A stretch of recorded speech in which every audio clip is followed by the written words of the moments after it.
Update: my fiance's family expects my parents to pay for everything. Where's the fairness in that? I had a serious conversation with my fiancé, laying everything out: the unfairness, the mounting pressure, the expectations that just didn't sit right with me. To my relief, he listened, understood, and even spoke to his parents on my behalf. For a moment, I thought things would finally turn around. But then, when I asked him to clarify what other demands they had, more requests surfaced: more jewelry for him, more lifafas, cash gifts, and additional expenses. My relief quickly turned into disappointment. Feeling overwhelmed, my parents sat down with his parents once again. After exhausting discussions and back-and-forth negotiations, we managed to find middle ground on a few things. But one thing remained non-negotiable for them: my family should bear the entire wedding expense. 80 Indian rupees LAKHS. My fiancé offered to cover hotel costs and some smaller expenses, but that barely made a dent.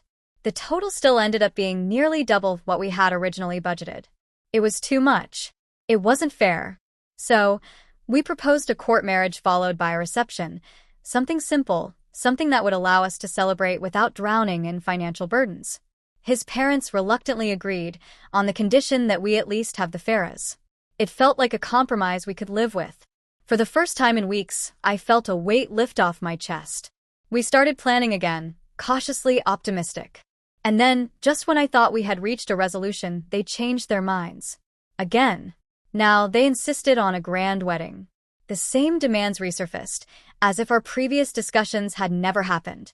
The stress, the expectations, the endless pressure, it all exploded into yet another fight. For the past 3 weeks, my fiancé and I have been arguing constantly. Every time we tried to move forward, his parents pulled us back. Finally, he looked at me, exhausted, and said, "I can't keep fighting with them anymore." That was it. That was the moment I realized, if he was giving up now, this would be my life forever. My family and I would always be the ones adjusting, always the ones bending to fit into their mold. This was my biggest fear, and now it was my reality. So here we are, taking a break, considering calling off the wedding. I never thought it would come to this, but I'm emotionally drained, exhausted, and trying to process everything. I wanted to marry the man I love, not marry into a battle I'd have to keep fighting for the rest of my life.